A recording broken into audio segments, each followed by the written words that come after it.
And now, welcome to Pride and Chaos. Welcome to the darkest year of our adventures.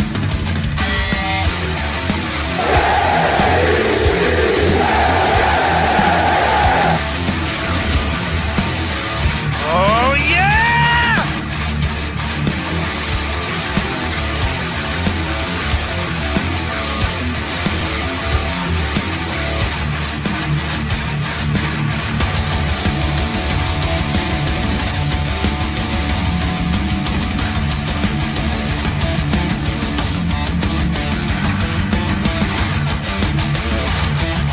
And now, give it up for Jeremy and Nick. Name's Kennedy. And as usual, Nick is wrong. Why are you the way that you are? God, I can't stand you. Let's go to eat a damn snack. Whoa, that was cool. Welcome to Pride and Chaos, the December edition. Zach is back. Nick, what the hell's going on? Hey, first you got a quarterback, then you don't got a quarterback. Then you got a quarterback, then he's not a quarterback. Then the other guy's not a quarterback, then the other guy's not a quarterback. So you got to go back to the first guy who's not a quarterback and say, hey, man, we loved you the whole time. You're still our quarterback. What the fuck is going on? Well, all we know is that Zach Wilson says he's ready to go. He's going to have more fun than he's ever had, and he's got a chip on his shoulder. Sounds like me at a strip club. Well, hey, we're not alone. We actually have, I'm going to let you start, but we have a special guest. What's your interpretation of this guest? This guest, if you enjoy this show, if you have ever watched Pride or Chaos, you have to thank this man coming in right now. This man is not just a military man. He is the godfather of the Pride and Chaos connection. This man introduced us. He's a man's man. Not like that. Huh. Jeremy, hit it. Give your big intro. I just wanted to show this man some love. Okay, we'll hit the intro, and I'm going to tell you about this guy.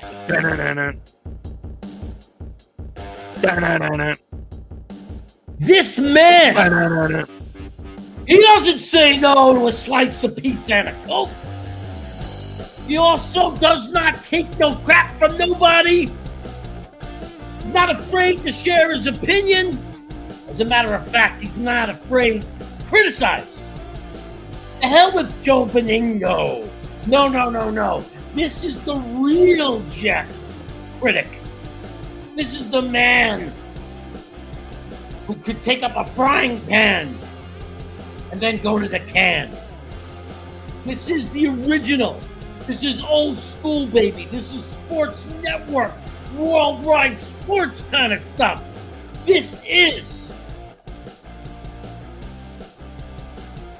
the man you don't want to miss. The greatest, loudest, most intense Jet fan in the world.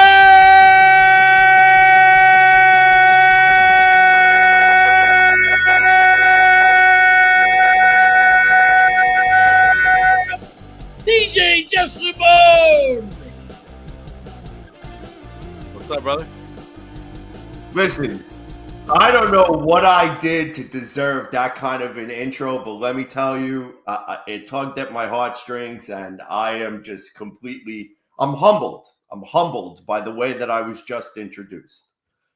Although I wouldn't take a frying pan to the can, and I definitely wouldn't say no to the slice of pizza, but I don't know, not necessarily about the Coke. You know, I gotta watch the Ponzo a little bit. But, yeah. Is it a Diet Coke? It's all true. It's all true, man. Everything I said is true. If you watch me and you watch Jeremy, we have you to thank. The fans right now, everyone in the chat has you to thank for it. You introduced us. When the first show that I came on in January of 2022, well, not the first show with you, but when I came on with Jeremy and the first time we met, He was doing a hot sauce challenge because he had gotten to 200 subs. I was at like 32. And now, so everyone in the chat, if Jeremy or I piss you off, direct it all down at CJ. Of course. But now that we gave you all the love, now that we gave you all the praise, it's time to show these people why you are the painkiller. Let's talk about the Jets. Oh, God. Sorry to bring you down so fast, but we build you up and then we bring you back down to earth really quick here. This fucking clown shoe of an organization. How the fuck does this shit get out in the fucking public? Okay, I mean, look, it was known throughout the entire building of One Jets Drive that Zach Wilson does not want to fucking play for the Jets anymore. I mean, give me a fucking break. Shout out to Eric Craig real quick. I saw you put his comment up there. Love you, brother. Thank you for tuning in tonight. Everybody who's in the chat, thank you for tuning in tonight. So, yeah, you guys are going to hear me bitch about the Jets again, you know, just like old times. And I'm sure these two gentlemen here are going to be very entertained by my comment this evening because the painkiller has a lot to fucking say tonight. All yours. Let's start with the obvious. Let me ask you a question, CJ. How did you feel about the Zach benching, and how do you feel about him? First, I got to say you look 20 years younger than the last time we saw you. I don't know if you like lost tons of weight and dyed your hair, or I don't know. I did lose weight. Yeah, yes, I did. I actually lost a total of 32 pounds. Nice. Congratulations on that. Thank you. Jeremy found it. You lost it. Jeremy found it. Yeah. You look great. Because I snuck it to him. Nobody was looking. Yeah, you look great. You look spiffy. You look like you just got out of college. But okay, so I'll give the microphone back to you. Zach Wilson, the benching, the reinstatement. Take us through it. All right, look. You guys already know how I feel about Zach Wilson, okay? Now, big fan, right? Oh yeah, totally. Not. I had doubts about this kid first off when they drafted him. Now, a lot of people got on my case because they were like, "Come on, man, you got to fucking do whatever. You know, why are you not getting behind our franchise quarterback?" And I'm going to tell you why. Because I fell into this very same trap with one Sam Darnold, right? Nick remembers. I'm sure, Jeremy, you might remember the first early years when we first met, where I was one of Sam Darnold's biggest fans. And I thought that Sam Darnold could do no wrong. And then, you know what? We found out that Sam Darnold sucks just like every other fucking backup quarterback in the league. So, now, did the Jets organization do him any favors? No. He had to learn 3 different yes, definitely. Put Painkiller on by Judas Priest. So it just, the organization didn't do him any favors by not getting him an offensive line, by not getting him weapons around. We saw the same thing with Zach Wilson, but here's the thing. We tried to get an offensive line. We tried to get weapons for this kid. But the problem is that Joe Douglas, instead of fucking breaking open the goddamn checkbook, we went and we got offensive linemen from fucking Dollar Tree and Dollar General and Family Dollar and TJ Maxx and God knows wherever the fuck else. Okay? We probably would have did better with a couple of fucking rain barrels and a traffic cone.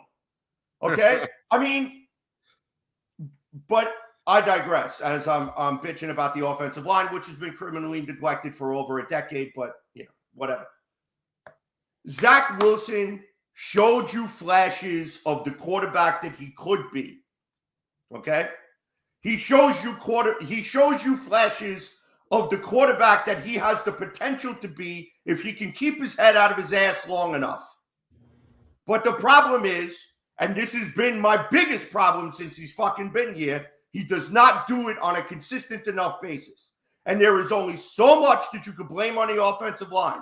There is only so much that you can blame on the wide receivers. There is only so much that you can blame on coaching. eventually as a player, you have to come to the realization that you fucking suck. Plain and simple. All right? Here's the big spoon of fucking castor oil coming right back at you, sweetheart. Accept the fact that you are not an NFL caliber quarterback. Period. Point blank. All the Zach apologists out there could kiss my fucking ass. You could go shove those fucking stats up your ass because numbers could be manipulated to tell any fucking story that you want. You know what I rely on? These. My eyes. You know how long I've been rooting for this team? I'm going on 45 fucking years of watching disgrace after disgrace after bungle after bungle. It never ends. It never ends. So for the fact that Zach Wilson got benched for fucking Tim Boyle, okay? And they put Tim Boyle in, and Tim Boyle wasn't any fucking better. And then you actually had Trevor Siemian come in for 3/4 of a quarter, and he actually looked somewhat competent. But then he forgot his whole fucking situational awareness and coughs up the ball twice. The Jets have a fucking quarterback problem. They've had a quarterback problem since Chad Pennington left. And they have never been able to fill that void. Don't give me Ryan Fitzpatrick. Don't give me Quincy Carter. Don't give me any of these other fucking bums that they brought in for you. Don't give me Josh McCown, because I know somebody's going to fucking say it. Okay? Somebody's going to fucking say Josh McCown. Oh, wait, but we had Josh McCown. Fuck Josh McCown. Okay? Because you want to know something? He was right. John Morton was right when Todd Bowles fired his ass. I told you guys that the moment John Morton got fired, and then the following season, the offense went to shit. What was he doing? Sitting on a beach, smoking a cigar, going, I told you bitches, it wasn't me. Now, fast forward to fucking Zach Wilson. Okay? We had Mike LaFleur. Everybody criticized his offense. But there were times where you took Zach out and you put in a Mike White or a Josh Johnson, and the offense actually functioned. So let me ask you gentlemen this question. If you put Zach Wilson in and the offense goes nowhere, and you put another quarterback in, say Mike White or Josh Johnson, both who I still wish were with the fucking team today, and the offense actually produces, what's the common denominator here? I mean, listen, I know I'm from the Bronx. I know I'm Italian. And I know my accent makes me sound like, you know, I got a few screws loose and stuff like that. But I'd like to think that I'm a pretty fucking smart guy. That I could spot good football from shitty football. And I could tell the difference. So what are we going to do? It's the weather. So, you it's know, always raining. It's always raining when Zach plays quarterback. It's the weather. Oh, I had to pop the bubble, man. I had to throw in a joke that I was about to ask. You got to show everybody all your blood pressure medications. That's why CJ is one of the greatest. He can go on a rant unsolicited. That was unplanned. Just throw him a question and watch him work. God, I missed you. I miss you guys too. I'm glad that you guys invited me on tonight. Yeah, man. No worries. So now, go ahead. I have a question for you, gentlemen. Okay, because this is your show, so I want to turn this over to you. So now, let's see what your opinion is. I would like to know about your opinion about the whole Joe Beningo exposing text messages and Diana Rossini breaking the story that pretty much everybody in the building knew. Nobody had the balls to say, but now all of a sudden it got to print and now everybody took a oh my God, we have to stop the leaks. We have to stop the leaks. Okay, how about this? This is the reason why the New York Jets are a clown shoe fucking organization. Okay? Because of shit like this. Do you ever see something like this happen with the New England Patriots? No. Do you ever see stuff like this happen with the Baltimore Ravens? No. Do you ever see stuff like this happen with the Pittsburgh Steelers? No. Do you ever see stuff like this happen with the Kansas City Chiefs? No. Why? Because they have a culture that when shit is in-house, it stays in-house. And everybody knows their fucking spot, that if somebody got a beef, you handle it in-house. This fucking organization is interested in one thing and one thing only. The back page of the New York fucking Post. So, gentlemen, I say, please give me your opinion, because I hope that I am not the only person that feels this way today. I just wanted to let you know now, 10 minutes after that rant started, Jeremy has a children's channel and there's no cursing allowed. Oh, we'll talk shit. So. It's okay.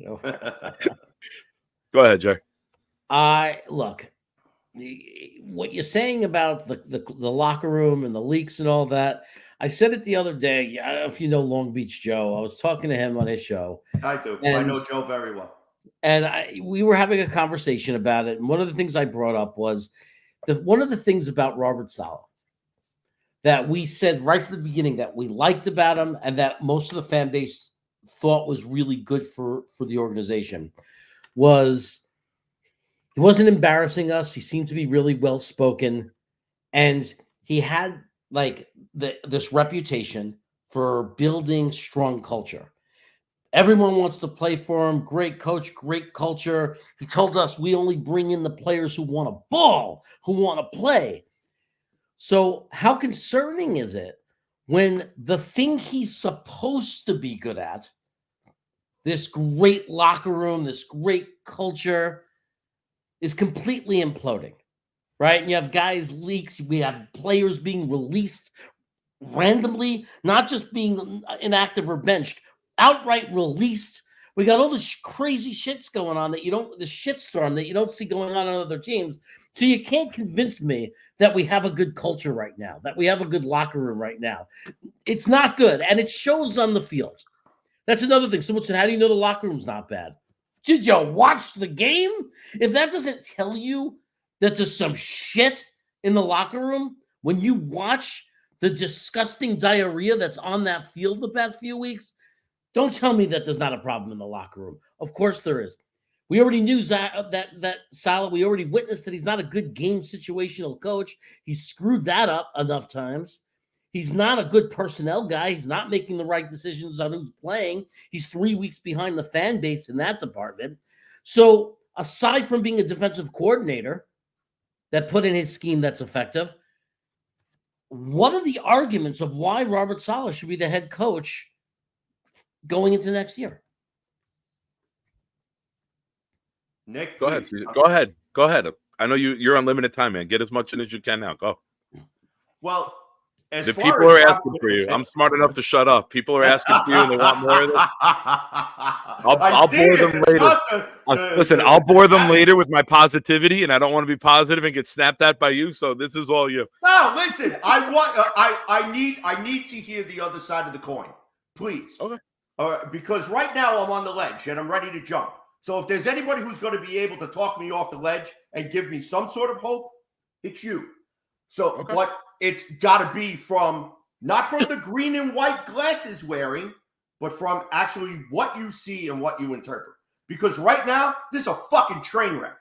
Okay? Robert Saleh shouldn't be here. Like, if the Jets conceivably go 4-13 this season, okay, which is a very, very, very real possibility, okay? How do you justify bringing everybody back, selling it to the fan base? Oh, well, this year was a failure because we didn't have Aaron. No coach in the fucking NFL survives 4-13. No general manager survives 4-13. So I tell you, if the Jets do finish 4-13 this season, I expect that Woody Johnson should fucking burn this entire staff to the ground. All right. And while he's at it, burn one Jets drive down to the fucking ground too? Because apparently there must be some sort of curse in that fucking building right there in Florham Park, which is the reason why everybody who steps in there for whatever reason, they loses their brain, like their brain gets sucked out. Like, does Venom hang out on the top of the door over there? And does he pop down? I want to eat your brain. I mean, or do they have a giant sign that says, please check your brains at the door? And you go and you look, all right? And you got to put your brain in this little fucking box right on the side over there because you're not allowed to walk through the halls of Florham Park without it. Can we please, for once, fucking act like a big boy football team because we are in the fucking NFL and act like a bunch of professionals? Not when a 40-year-old free agent quarterback has to come in and be the adult in the fucking room. And then has to go on the Pat McAfee show and say, winning organizations don't do that. We need to get to the bottom of the leagues. Come on. You're right. I don't see a case for Saleh to Saleh to keep his job at the end of the year. I don't. Right, maybe if he wins 3 out of the next 5 games. Maybe if he wins 2. Maybe if the team starts actually showing fucking signs of life. But let me take that. Let me take that. Let me chime in for a very brief. Here's why I think, and I said this to Jeremy earlier today on the phone. I think Saleh stays, and here's why. You're not bringing in a new head coach who's going to agree to come here, who is of any quality, because you have to keep Hackett as your offensive coordinator, because you have to keep Rodgers. You're not allowed to start on your own. That's why I think you ride it out with Saleh for one more year with Rodgers and see where it goes. Because if you're a new head coach coming in, Aaron Rodgers is not learning a new system at 40 years old. I think we can all agree to that, right? Whether we like the system or not is a different topic and a different discussion. But we're keeping this system as long as we have Aaron Rodgers. Agreed?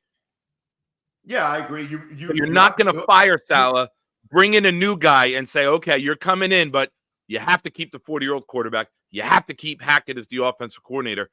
What's the point? Ride it out one more year. Put a public, your fans are demanding it.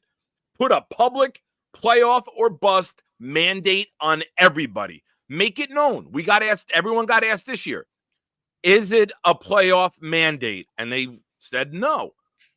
Next year, Woody and Christopher have to sit down and say, it's playoffs or bust this year, or else we change the organization around. You want to win over your fan base?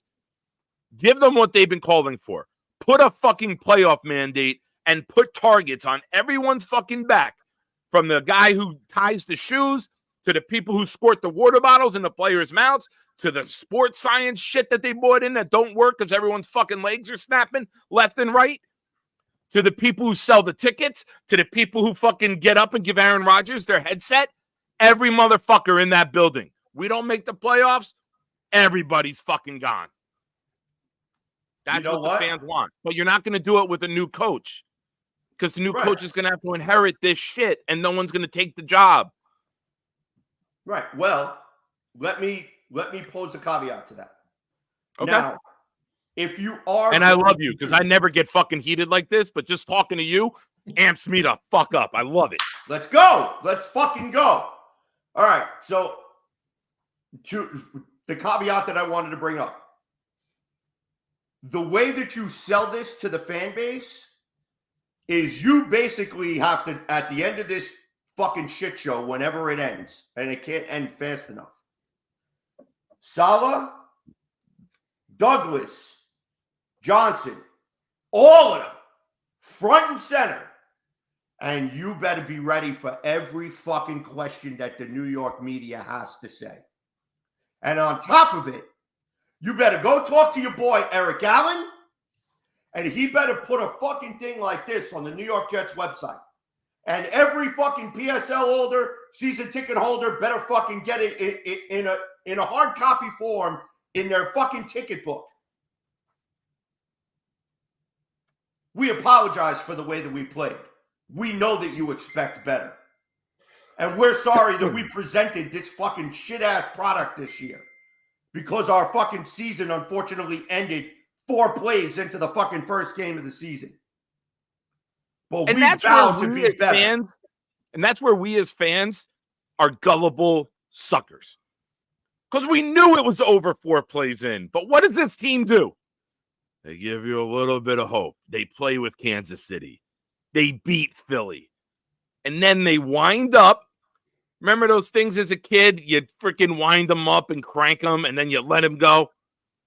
That's what they did with kicking us in the dick. They wound up and then, boom, unleashed and kicked us right in the ding-ding. Yeah, I agree. It's on us. We thought that we wanted to believe. I'm going to give you one more thing. When we were 4-3, we had a good offensive line for us. Right now with Zach didn't have that his last couple starts, right? It was Mitchell and Warren, and then it was Newman at guard. Now you got Schweitzer back. Schweitzer's no Zach Martin, but Schweitzer is an adequate NFL guard, in my opinion. You got Becton back. You got Tittman. You got Tomlinson. And now if you're going to go with Warren, or if you're trying to win, you bring in Brown. But if you're looking to the future, you keep riding Warren to see what he's got. This is as good as our offensive line is going to get this season.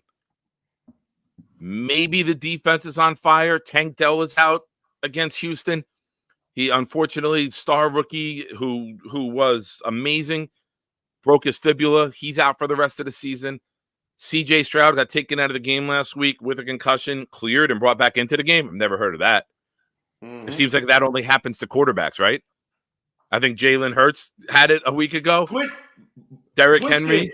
Whoever this kid Twisted is, you better fucking highlight that shit and put it in bold. Because everything this kid said on this comment right there, 100%. He's older than all of us. Retired cop. He's old. Yeah, I mean he's so old. Bravo to you, my friend. He was so old. I was scared. I heard him when I met him. I grabbed him a little too hard. I said, "Oh, he's a little fragile." He's fragile. He's fragile. I heard around this time of year he stands in the front window with a little stocking on his leg. He's fragile. He's fragile. No, but Twisted got it right. Vinny C got it right. I mean, everybody's right for what they're saying. Everybody's right to be angry. Everyone has the right for anger here. I know that we lost the quarterback after the 4th play. I know that there were injuries to the offensive line. It's not enough of an excuse for what we're seeing. It just isn't. It can't be every year that we're just blaming injuries and giving out free passes. The playoff mandate has got to be put in place. If they don't make the playoffs next year, everyone's gone. Has to be. You have to. You January, whatever it is, that Monday or Tuesday when the owners and the GM have their press conference with the media, their closing thing with the media, I want the Johnsons to sit there. I want them to be pissed off. And I don't want this passive-aggressive little soft-spoken Chris. Oh, we really like everyone that we have here. I want the Johnsons to look at each other and be in unison and say flat out, this is unacceptable this season. This is not what we want for our fans. We know this is not what you want. We know you want the playoffs. Next year, you will get the playoffs, or there will be new jobs. There will be jobs open across the board in this organization. That's what the fans want. They want the ownership to stop treating it like a business and treat it like a football organization hell-bent on winning. I don't care how much money you make on the legacy jerseys. I don't care how much money you make in PSLs. I don't care what celebrities are on the fucking sideline. Half of them I don't even recognize anyway. I want fucking wins. I don't want my owner wearing a fucking diamond necklace that says Woody when we're fucking 4-7. I want fucking wins. I don't want Sideshow Bob. I don't want a fucking drama scene. I don't want fucking Diana Blowjob Rossini giving fucking stories out. Yeah, for those who don't know, Google Diana Rossini accusations and enjoy. Because in 2015, when she was in Washington, she was blowing the general manager, and his wife found out about it and went to the media with it. So that's who gave you your story this week. The blowjob queen of Washington, not Monica Lewinsky, the other one. Oh, wow. The blowjob queen. So go Google it. I'm not making shit up. Go Google it. I was going to tag her in it today, too, but I was like, she'll block me right away. It's more fun this way. But I'm tired of the fucking drama. All I want to see, Jets win 30-17. 2 penalties in the game, no turnovers, good third down percentage, scored 2 out of 3 touchdowns in the red zone and kicked the field goal. Give me that. Let the fucking play on the field be the lead story, not who got hurt, not who's sleeping with who. Right, and that's the problem. The problem is that the Jets make the fucking national headlines for all of the wrong reasons. This is why, like, when the Jets got selected for fucking Hard Knocks this year, I was pissed. Because I was like, I don't want to fucking see this. But there were some episodes of Hard Knocks I did enjoy, like Robert Saleh actually being honest about his feelings and fucking calling out the offensive line and saying, you fucking people, the only fucking way that the stink gets out of the building is if you fucking people play the way that you're supposed to. I mean, come on now. Give me a fucking break. You're right. Chaos, you're too quiet over there. Open your mouth. Come on now. I'm thinking. No, Jesus somebody fucking asked. Christ, you're thinking. Somebody asked. Nick, you better be careful.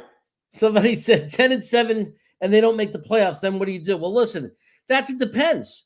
If we're freaking 10-2 and we lose the last 5 games of the year and miss the playoffs at 10-7, they're gone. If we are 3-7, 4-7, and then win 6 games in a row to end the year, and it's not enough, they might be gone. Because why do we get off to that 3-7 start? If they are balanced and have a winning record throughout the season, tough schedule, winning and losing, and they end up at 10-7, we have a bad break, we don't make the playoffs, well, then it's up for debate. If Rodgers is coming back, right? That's something to think about. But the reality is that's rare. 10-7 is gonna. 10-7 is going to make the playoffs. Let's be realistic. If they're 9-8 and miss the playoffs, they're gone. 10-7, I'm not going to think about that scenario too much because my assumption is they're going to make the playoffs if they go 10-7. It's hard to imagine that not happening in today's NFL. But look, it's just plain disgusting. There's other things we didn't even talk about. Like, what the fuck happened with McCall Hardman? We signed this kid. He's supposed to be speed. He's going to be a weapon. They're all excited about him. And then for no explanation at all, they trade him away. Like, what's up with that? And they leave us without the depth. Now we get stuck and we got like undrafted receivers running around out there. What the hell was that? What was that about? What was the thinking behind that? You got to touch that. I'm not saying he's a great player or anything, but I need to understand these things. I need to understand why it took Uzomah a freaking season-ending injury to get his sorry, sucky ass out. We knew he sucked. Why was he even playing? I mean, I don't root for an injury, but man, was I relieved when it was him. When they had everybody wrapped around there and everything, I was relieved that it wasn't like Tippmann or something. Like, I don't want anyone to get hurt, but if it had to be someone, well, at least it was freaking Uzomah. Because he's fucking worthless. And it was like, and that's what it took to get him out of the lineup for him to get hurt. So I'm sorry. If I have to pick a sacrificial lamb, I'm going to take the guy I don't even want to see in the game anyway. Well, here's the thing that pissed me off. One thing? Just one thing? No. Just one thing? This is one of about 10,000 things that fucking pissed me off. The quarterback situation was never fucking properly addressed. Yes, you went out and you got Aaron Rodgers. Yes, you went out and you signed Tim Boyle out of a favor for Aaron Rodgers. They still should have fucking went out and got somebody else. And no, Trevor Siemian was not the fucking answer. Okay? I mean, it's such a calamity of errors where I really think that the Jets just fucking hitched their wagon to Aaron Rodgers. And when that shit died, 4 plays into the first game of the season, everybody just wanted to go run and hide in a fucking corner and just say, please let it be over. Please let it be over. Please let it be over. Because that's exactly what it was. Yeah. You're right. Yeah. Tony Alexio comes in with a super chat. Thank you, Tony. Thanks, You're the buddy. best. We love your support of the channel. Hackett screwed Denver last year and killed our offense this year. He should have been gone yesterday for his pathetic, predictable plays. He should have been gone a lot longer than before yesterday, but we all know why Hackett still has a job on this team. We all know why they're protecting him, and they're refusing to even address the questions of why they're not changing the play caller. We all know why, and that why is number 8. That's why. Agree. So look, the mandate should come. Otherwise, the fans are going to just freaking revolt. I mean, Johnson cares about when the fans are mad, he's embarrassed, he gets humiliated. Yeah. The fans are absolutely going to be like with fire and Molotov cocktails outside of that freaking practice center if we come back next year and we see any more of this and those guys aren't let go. And they're already going to. I'm sorry, I got to get this out really quick because you just spurned something. Which is also to the point where Nick and I just got finished saying they need to publicly fucking come out and apologize to the fan base about the fucking shit-ass show that they saw. Okay, Joe Douglas needs to be 100% fucking transparent about what fucking happened this year, why he didn't go get a quarterback at the trade deadline, why he made some of the deals that he did. And I want to fucking hear the truth. And Woody Johnson better be the first person to fucking come out and say, next year, playoffs are bust, or everybody's out. And you know there'll be a reporter who asks. You know Cimini is going to say it. You know he is. There's no doubt in my mind at the end of the year, Rich Cimini is going to say, if the Jets, like how long does this staff have to make the playoffs until there's major changes? He's going to ask it. Of all those reporters, of all those beat guys, you know he's the one that's not afraid to ask that question. Yeah. Yeah. And you know what? If we're taking the organization out to task, I'm going to take myself to task and the fan base as well. We got to stop putting the carriage before the horse with this team and turning into the Dallas Cowboy Jr. Because I'm guilty of it too. So I'm calling myself out first. I had us in the Super Bowl. I thought with the defense and Aaron Rodgers with Garrett Wilson, I thought we were going to explode. Next year, I'm telling everyone now, you hear me talking big, remind me, hey, you said calm the fuck down. Don't put the carriage before the horse, dumbass. And I promise you, I will apologize. Don't put the carriage before the horse for the past fucking decade and a half. You're right. You're right. I don't care who we draft. It's not going to be a guy that's changing the franchise from day one. We got to stop that. Everyone we draft is the next big thing. We don't have many big things here. So we all collectively need to stop that. We need to get guys who are good in the trenches. We need to get a guy who can catch the goddamn ball. I don't think we're far off from being a contender next year. You get a guy to complement Garrett Wilson, to take the pressure off of him, to keep 2 safeties deep, to open up the run game, to prevent 8 or 9 being in the box all the time, and you play complementary football, good things can happen. But I'm not proclaiming division winners. I'm not proclaiming home playoff games. I'm not proclaiming a bye. How about we just try to get through the first fucking week healthy? Baby steps for this fucking team next year. You want us to believe? Give us something to believe in. Enough with paper champions. Enough with the off-season champions. Enough with free agency trade champions. Enough with that fucking shit. Line up and win a fucking game. Yes, if Aaron Rodgers is back, which it looks like he will be, there's going to be national media attention on us. There's going to be hype. How can he return? Let the media hype it up. How about we all agree right now? Let's win a game first. Let's get our quarterback through the first fucking game healthy. Let's do baby steps. Let's go week to week, game to game, practice for practice, play to play. How many fucking plays have we seen this year where guys don't get up? We got to figure out a way to fix that before we try to reach any long-term goals. Find a way to get fucking healthy. Fire these sports science guys. Bring in a new strength and conditioning team next year. That's fucking step 1. Yeah, but didn't they do that this year? They did it 2 years ago with Salah's first year because my kid's mom, her cousin, was on the strength and conditioning team. He was the assistant strength and conditioning guy, and Saleh fired them and brought in sports science people 6 weeks after he was hired. So it's been 3 years of sports science, and it's been 3 years of injury after fucking injury. Why can't we just go back to two-a-days? Why can't these football players? Because the NFL Players Association won't allow it. Fucking pussies. Tony Dungy said that after the Chargers game or after the Raider game. If you're the Jets with all these penalties, coach, how would you fix it? And he goes, well, 10 years ago when I coached, we'd fix it at practice, but you're not allowed to practice anymore.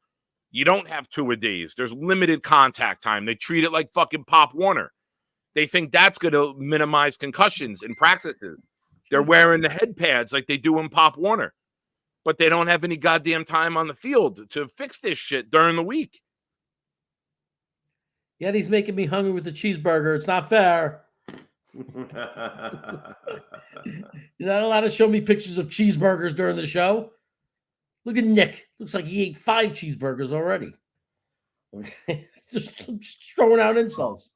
I did stop at Smashburger earlier. You're right. I thought I got that sauce off my face. That's what she said. Diana Rossini calling you out. I already feel this coming. You know that everyone's getting excited. Well, at least we're putting ourselves in a position for a draft pick. I have a feeling there's going to be some weird freaking thing that happens where we're going to be so close to like, well, at least we're in the top 5 and some weird thing's going to happen on the last play of some game for some team. And we're going to lose that and drop down to 6. And that changes the whole draft because there's really 5 guys on the top. That's the magic break-off point. Like once you go to 6, you're screwed. So real quick before you move on. Yeah.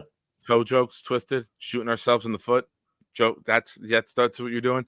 It's like K Yeti hacked you, and now you're bringing out the foot jokes. Is Yeti Wilson got to be K Yeti, right? Just change their name. Yeah, of course that's K Yeti. Right. Well, don't change your name. Create another account and subscribe to everyone's. Boost the numbers, bro. Keep the second account. Don't edit the name. Right. Maybe exactly. he did. Maybe he did. I know. Can everybody who watches this, can you create 3 more accounts and subscribe to Go to your kid's tablet and subscribe to Proud New York Jets Fans, Mission Briefs, and Jets Chaos. If every one of my subscribers create 3 more accounts and subscribe, I can catch Green Bean. And I can tell him to shove it up his ass. Oh, we have a question. Let's get to that. Question: will people be upset when we beat the Pats this year and we end the losing streak? It's just Murphy's Law. It's Murphy's Law. Like, we're going to beat them to screw ourselves out of a better draft pick. And that's how we're going to end the curse. And it's going to be the most unsatisfying freaking... And we're going to sell shirts. Even when we win, we lose. The only good thing that can come out of it is, let's say if we beat them in a trouncing, like we beat them 40-0, completely humiliated it, and Kraft got mad and fired Belichick, and then at least we could say we're the ones that got Belichick fired. That would be the only way to put a nice spin and ribbon on it. If we beat them 40-0, Belichick's going to have the biggest grin on his face because that was his plan, to lose the game big.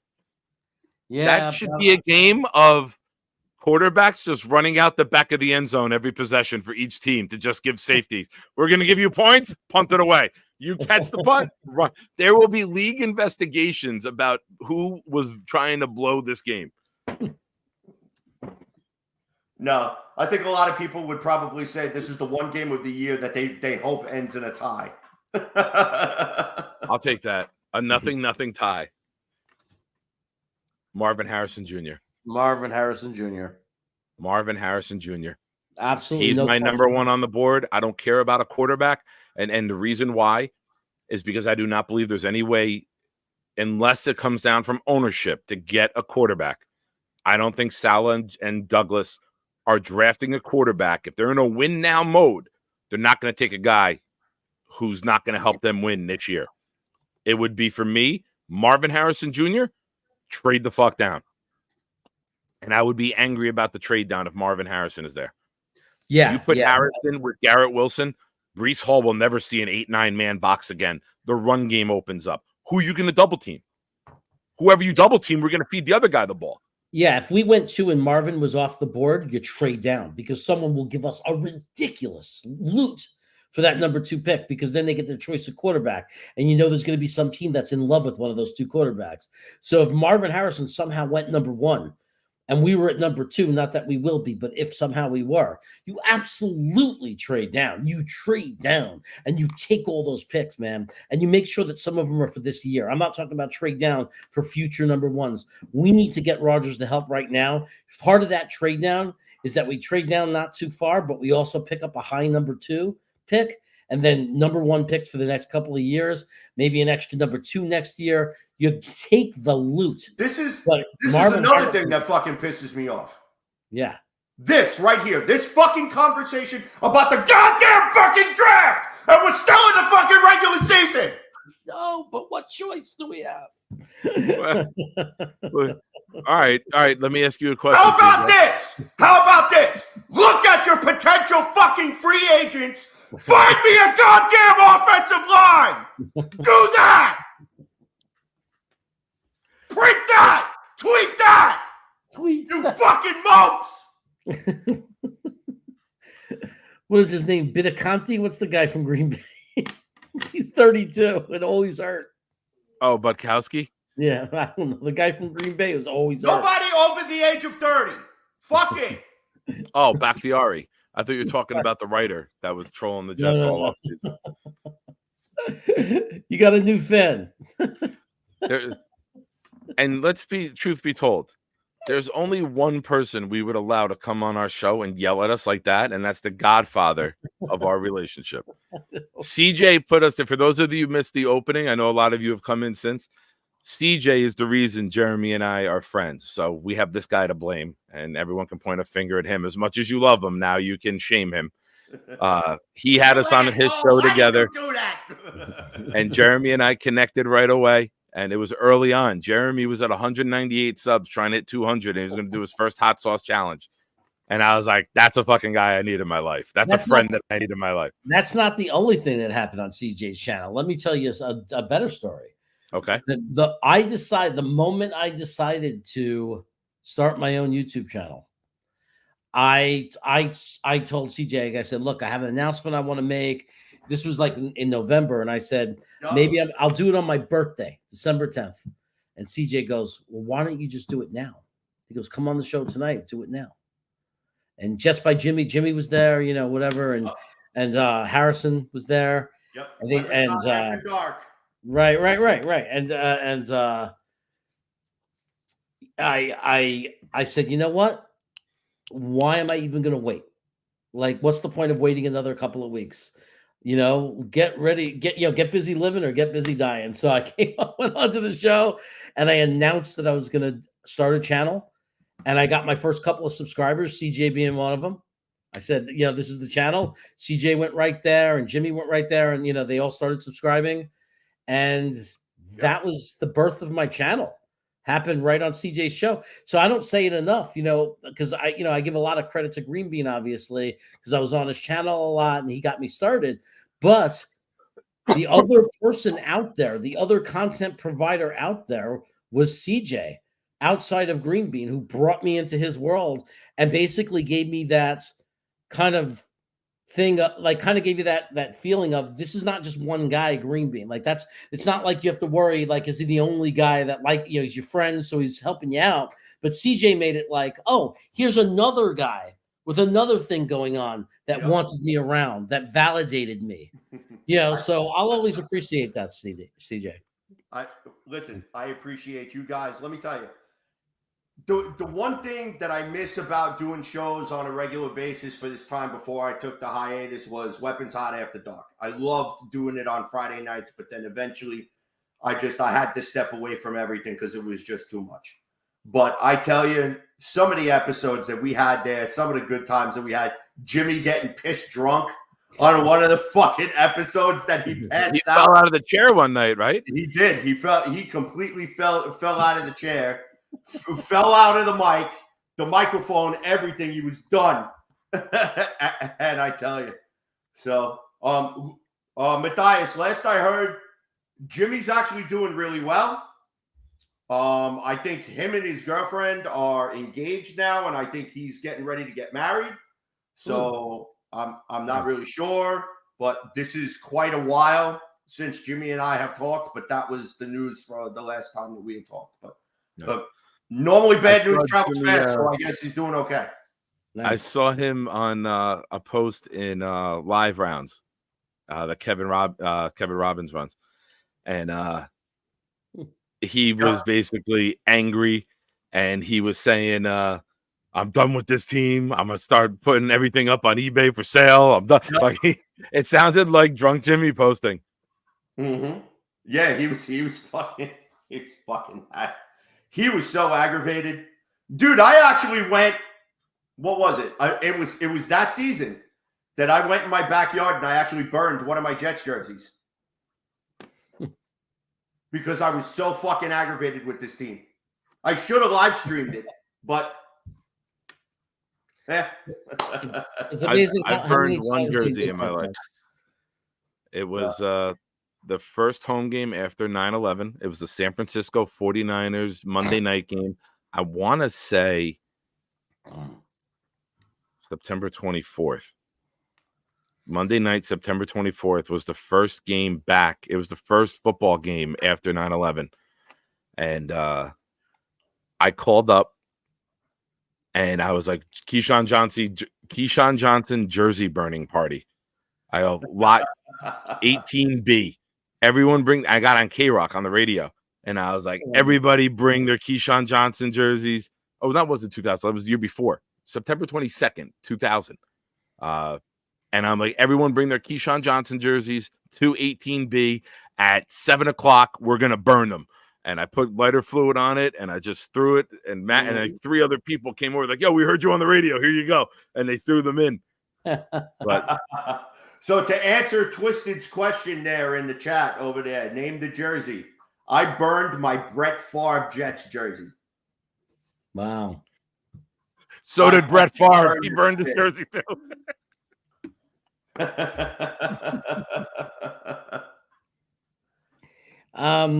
Tony Alexia wants to know if you miss his favorite player. Does CJ miss the spark of the Strevler package?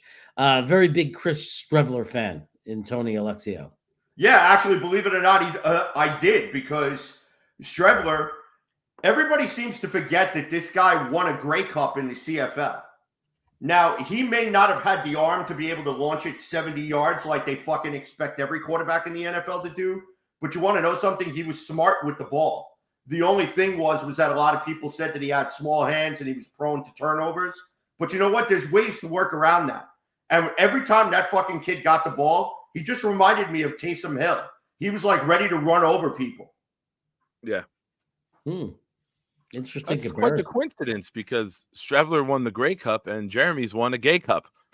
Boom. Thank you. Yes, ladies and gentlemen, Nick will be here all week. Be sure to tip your waitress. I'm telling you, you know what, CJ, you could have been screw Ronnie. You should have been Howard Stern's limo driver. Okay. Can you imagine beeping his horn? You motherfuckers, I'll come out there and I'll rip your fucking throats out. Yeah, actually, I think it would have been better that I didn't, because my luck, I would have ended up in lockup because I probably would have beat the shit out of somebody.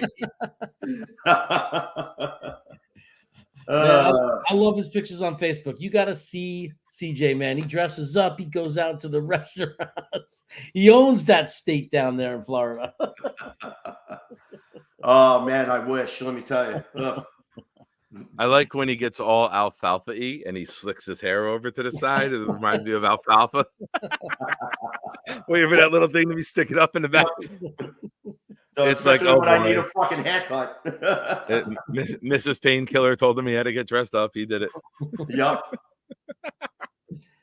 she did. He looks like a kid making his communion. He just totally out of place, all dressed up. Yep. Yeah, that was a fun night. So what nobody knows is about the after party. Oh yeah, that was a good night. We ended up at the fucking bar after the place we had to go, and that was a good time. Awesome. Oh man. All right, so let me ask you a question, CJ. And if you can hang out as long as you want. I know you said it. We said a half hour, but you're welcome to hang, man. Yeah, give me a few more minutes, and then I'm gonna. All right. Yeah, I mean, open invite. You can hang as long as you want. You know, we go 2 hours. That's what she said. So let me ask you this.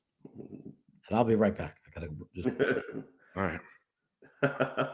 And this part sponsored by Blue Chew, as Jeremy went to go take his. So okay. All right. Let's look ahead. Can you see, and if you can, how do you see the Jets winning this game on Sunday? Jesus. I asked a tough question, bro. This is like 2020 with Barbara Walters back in the 80s. I'm asking the hard shit. Look, the first things first is that the defense is going to have to play out of their mind like they've been playing every single week. And the second thing, the Jets, the game is going to go how the Jets offense is going to go. All right? Plain and fucking simple.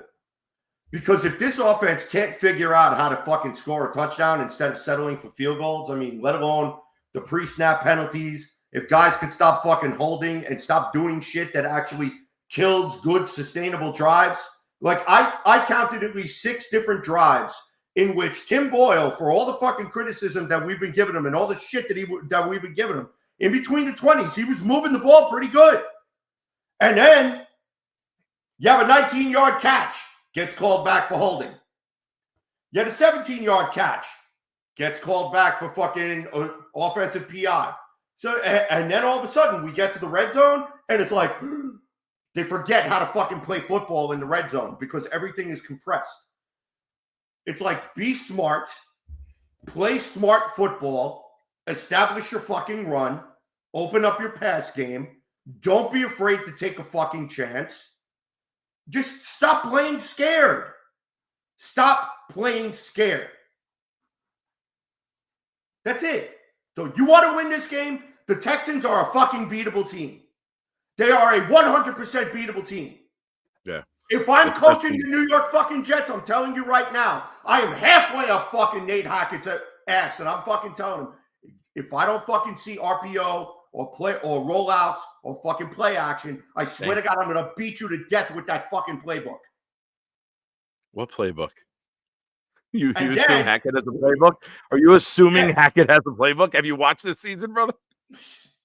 He's got to be reading from something. I mean, like his Bible or whatever. I mean, we need fucking shit that is going. We need plays that is going to allow Zach Wilson to take a 2-step drop and get rid of the ball, a 3-step drop and get rid of the ball. That's the only way you're going to take the pressure off of the fucking offensive line. Yeah. The only way you take the pressure off of the offensive line if the quarterback doesn't have the ball anymore. If he's holding the ball for more than fucking 2-3 seconds, he's dead. Period.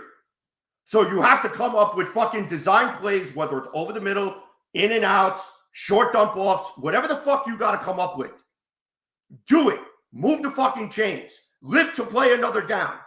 Yep. Garrett Wilson, hang on to the fucking ball. Stop trying to get up and run 99 yards. While holding it out here. Right. While holding the ball out here. Take the fucking catch. Secure the ball, live to play another down. Agreed. If I coach this fucking team on Sunday, I guarantee you we'd fucking win. Nice. Or you're going to jail for murdering 53 men at halftime. Either one. Either one.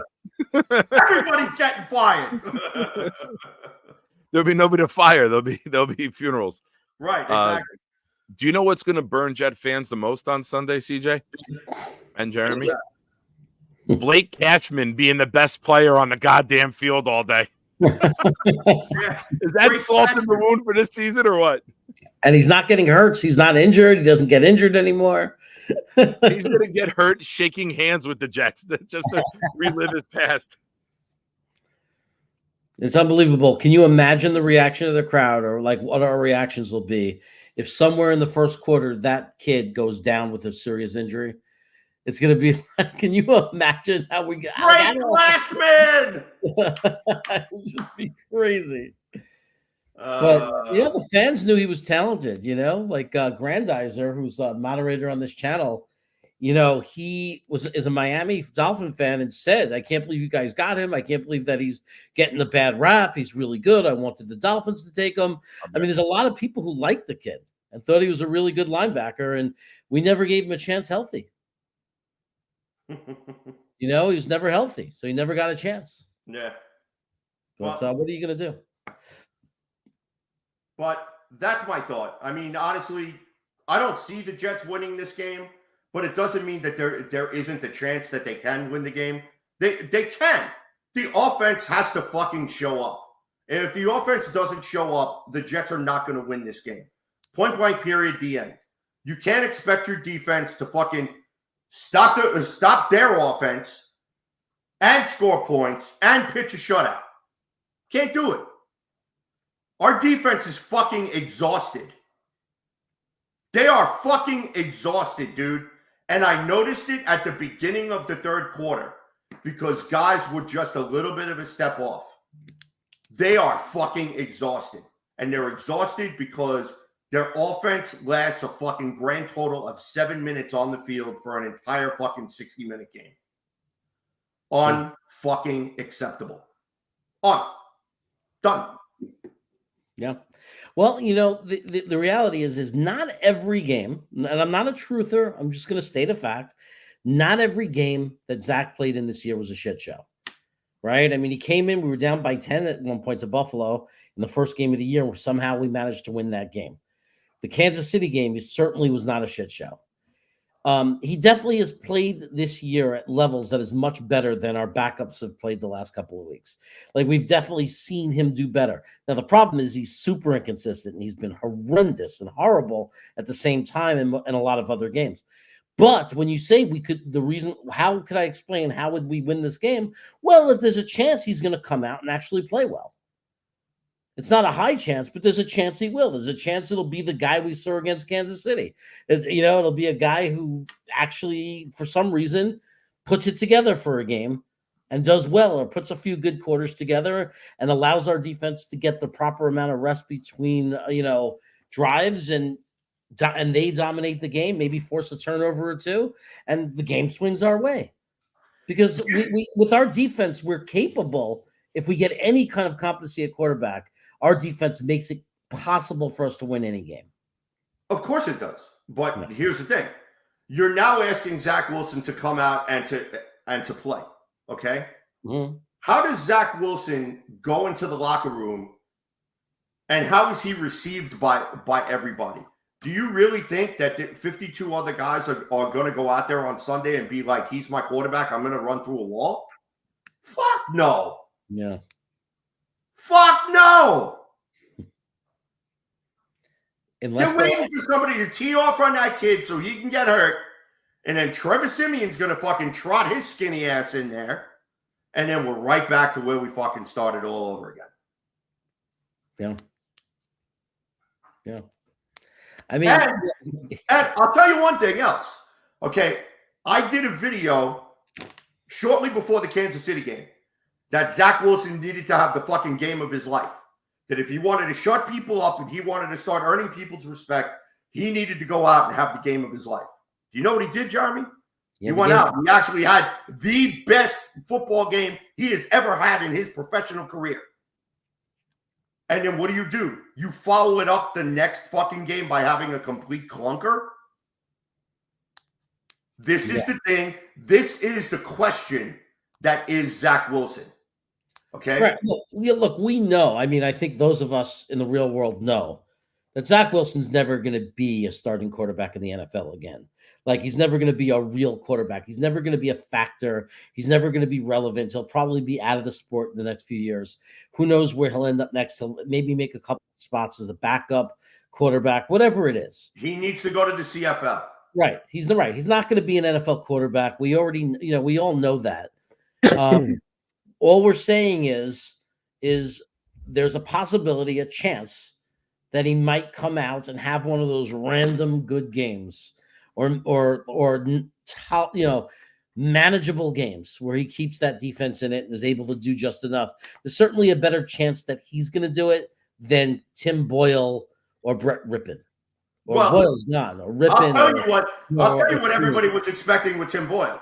Everybody was expecting Mike White 2.0 with Tim Boyle. Yeah. That was the first mistake. Right. Okay. A big mistake. Big mistake. So, again, Jacoby Brissett could have been had. Joshua Dobbs could have been had. Okay, Gardner Minshew could have been had at the beginning of the fucking season. Okay? There were a lot of quarterbacks that a lot of people were all like, oh, well, maybe it's put this in, you put that in. Do you guys realize, okay, that if the New York Jets offense, okay, was even moderately productive, we're talking like right now they're at like -5 production. Okay, if the New York Jets offense functioned at anywhere between 20 to 35%, this team would probably still be in a playoff hunt right now. Absolutely. We just needed to score 16 to 20 points a game, and we're in the playoff hunt. And it boggles the mind that this fucking offense is incapable of doing something that we watch other teams with their third string quarterbacks and probably worse offensive lines than the New York Jets have. And right away, when you go and take a look at that, two things: quarterback, play caller. And I'm sorry, but Hackett got to get the fucking blame too. Hell yeah. So somebody needs to take him in a closet and beat the fucking shit out of him. Yeah. I mean, no matter who has played quarterback for this team, that hasn't changed.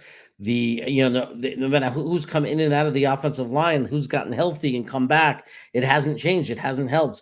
There's only one common denominator with all this shit and all this crap, and that is the offensive coordinator, Hackett, the guy who's calling the plays. He's the only thing that hasn't changed. Mm-hmm. And it's very obvious what needs to change. Now, you have to assume if he came back next year because of number 8, but number 8 actually plays, maybe it takes him out of the equation because it's really number 8 who's calling the plays anyway. I would feel more comfortable with number 8 calling the plays at this point because it can't get any fucking worse.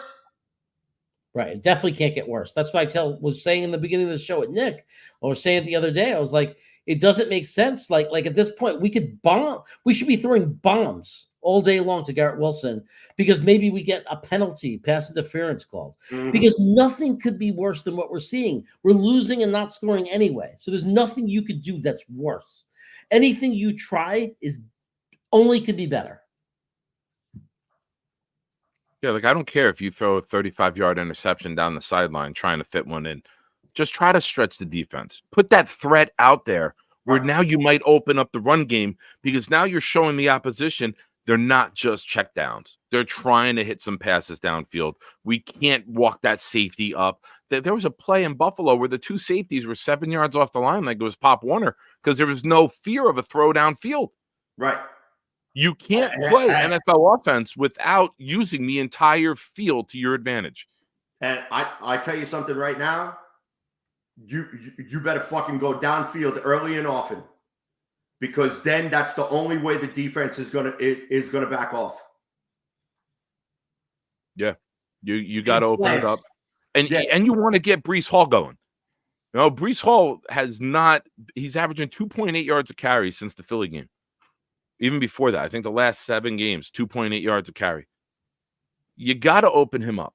Even if you just throw one, I don't care if you overthrow it by 10 yards. Get the defensive coordinator on the other side saying, okay, we can't walk them up anymore because they're going to go try to go deep to Garrett. They're going to try to get Gibson on a double move up the sideline. I can't walk these guys up as much as I want to because the threat is actually present. There's a clear and present danger. We might be a danger to ourselves, but it's still there. Yeah, you ain't kidding about that shit. All right. So, real quick, I just want to plug my show real quick before I take off. Nope. No? Okay. No. Fuck you then. Absolutely. Take all the time you want, bro. All right. Well, In case you guys did not know, for some of you in the chat, my name is CJ the Painkiller D. Simone, and I am the host of Weapon Top Mission Briefs on the Northeast Sports Streaming Productions Network. Be sure to go and like their Facebook page. If you have Roku channel, you can actually find my show on there, obviously because of the mature rating that I have. By all means, come and check me out. Give us a like, give us a follow, give us a listen. In 2024, sometime I will be opening up another YouTube channel. So Mission Briefs will have another spot where we can collaborate or whatever. Once I fire it up, you guys have to open invite. So just let me know when you guys are free, and we'll coordinate. Sounds good. Awesome. And when you're going to launch, once you launch it, let us know. Absolutely. You're back on here. You plug it. You come on a Friday night hangout. If you're ever open on a Friday night, 8 o'clock, my channel, we do a hangout. You have open invite whenever you want to join now that you're back in the game. And, we'll push that out on both of our channels and all the social medias to go follow you, because without you, there'd be no us. I know that sounds like gay marriage vows. Listen, I appreciate the kudos for you guys. You guys do a tremendous job. Keep up the good work. Keep representing the green and white. And listen, just tell it like it is. That's what I do. Just tell it like it is. There's nothing wrong with being positive. There's also nothing wrong with being negative. But somewhere in the middle, you got to find the realism. And that's where I'm at, because I've been dealing with this shit for 45 plus fucking years.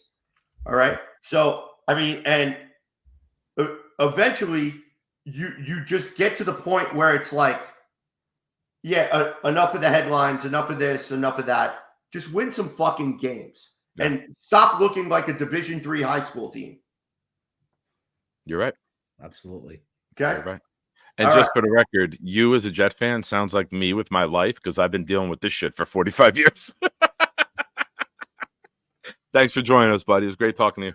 All right. It was great. Thank you guys for having me on. You have a good night. Take care, brother. Bro. Be good. All right. Be good. That was fun. That was a little trip down memory lane for us. Yeah. For those of you that are new to him, CJ is quite the eccentric. He's an entertaining listen, man. I love it. You never know what he's gonna say. You can have an idea of his mood, but you never know how he's gonna, get it out. And it's always fun. He's like a box of chocolates. You never know what you're gonna get. That's a movie quote, people, from a movie called Forrest Gump. You know that year, like in the theaters at the same time, was like Shawshank Redemption, Forrest Gump, Lion King. I think it was October of 1994. They were all in the theater at the same time. If you Google October 1994 movies, it is like there's another one too. I forget, another big one, but like that's some of the greatest movies of all time. All in the theater at the same time. We don't have those great theater movies anymore because it's the revolution of TV with all these cable channels and these Netflix and Apple HBO TV and everyone does their own production. Yeah, the TV content is extraordinary, right? So you just don't have the movies. Also, this shit generation, this younger shit generation. No offense to your son, I'm talking about the one a little older than that. He knows his generation shit. I tell him all the time. Their generation just has no demand for quality at all. I mean, it's just it's a shit show. So. Evidenced by their politics, but we won't get into that. Yeah, man,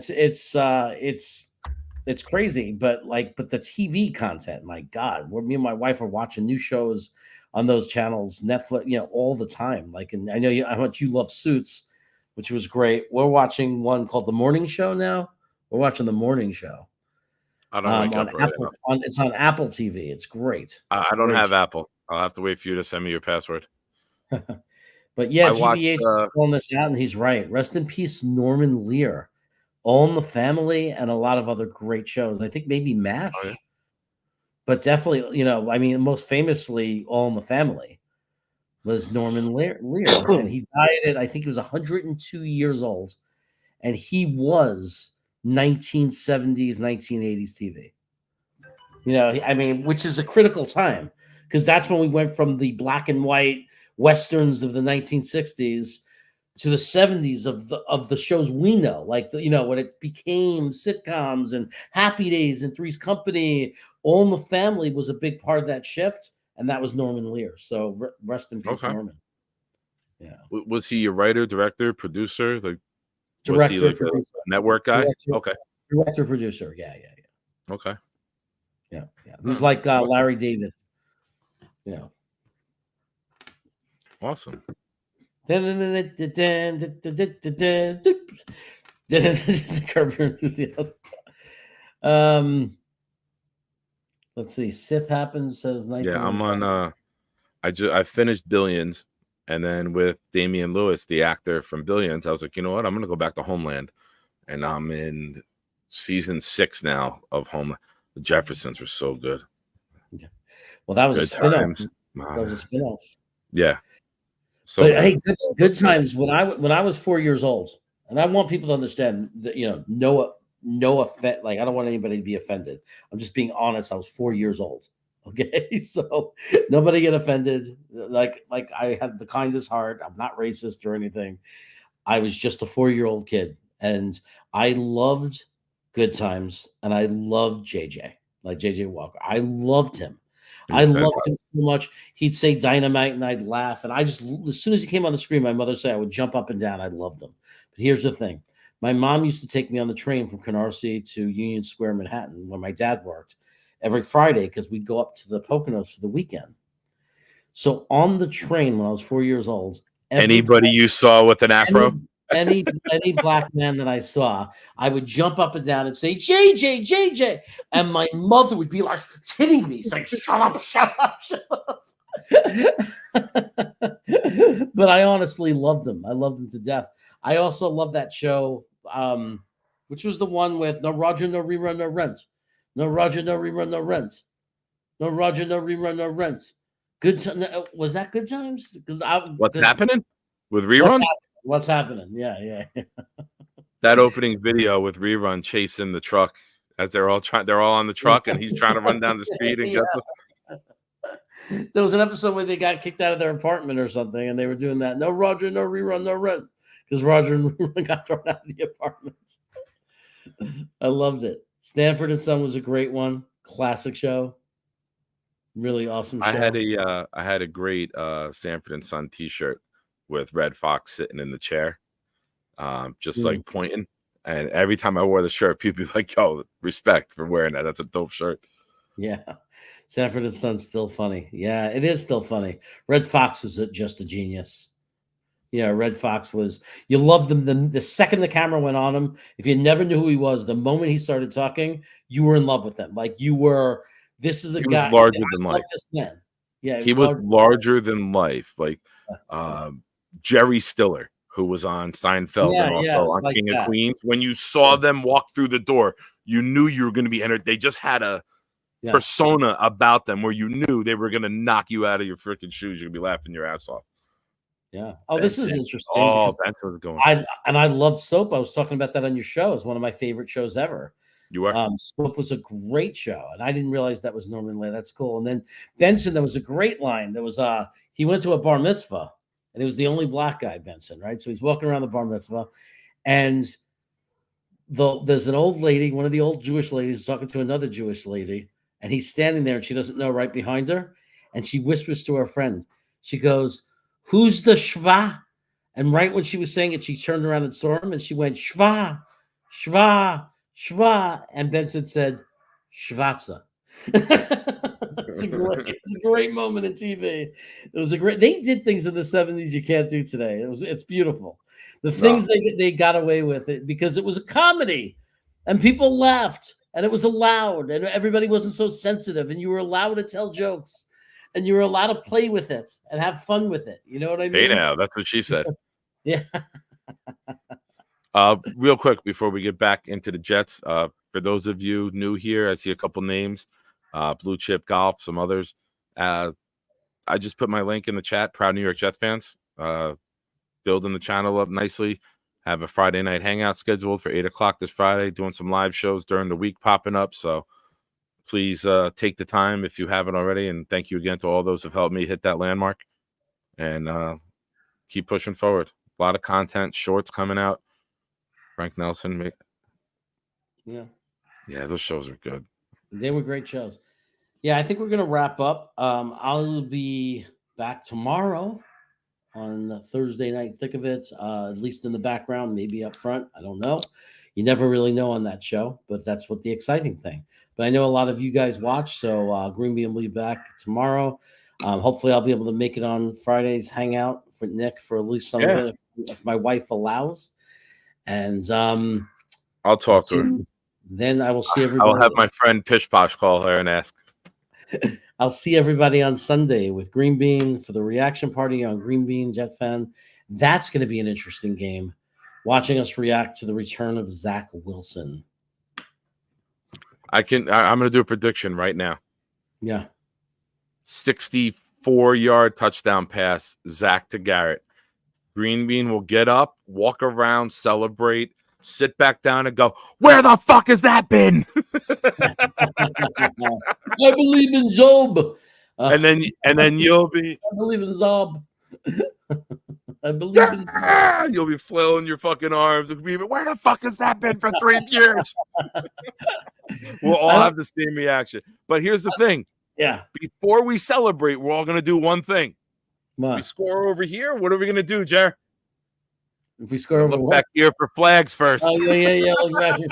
You can see us doing this. Before you put your hands up, you got to look at the bottom of the screen. I know. Why. I'm looking at my TV like this. If you watch Gibson's punt return in the opener, Joe Buck's call is so good because we've all watched it. I've seen it dozens of times, right? It pops up on social media feeds. I'll always click on it. I don't see any flags. Joe, that was the last play of the season. The Jets didn't have any flags, and you nailed that call perfectly because after that, all we've seen is fucking flags. I don't see any flags. Anyway, such a good call. Anyway, everybody, don't forget also Brooklyn Brothers Food Review. Make sure you go to the channel. Make sure you give me a sub at Brooklyn Brothers Food Review.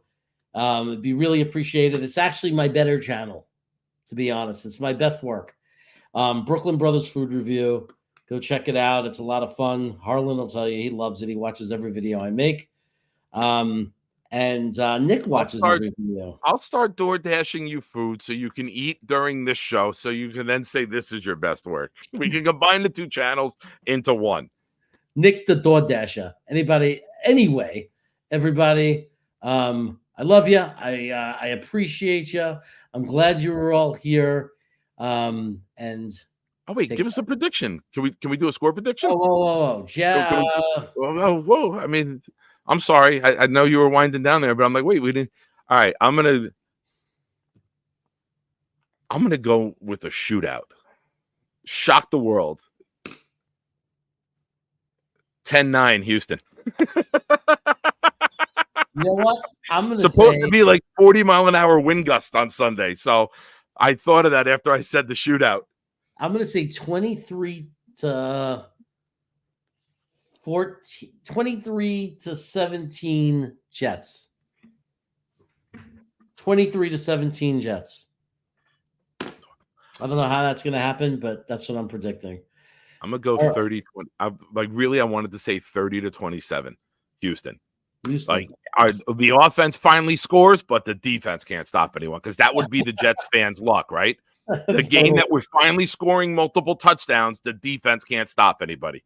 Absolutely. And Blake Cashman has a pick six to seal the game. Take care, everyone. And now, welcome to Pride and Chaos. Welcome to the darkest year of our adventures.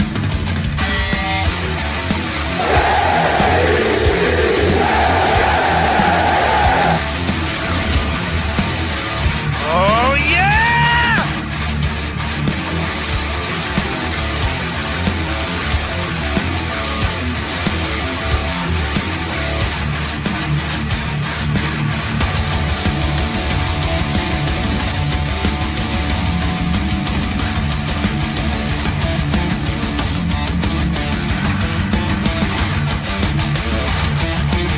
now give it up for Jeremy and Rick.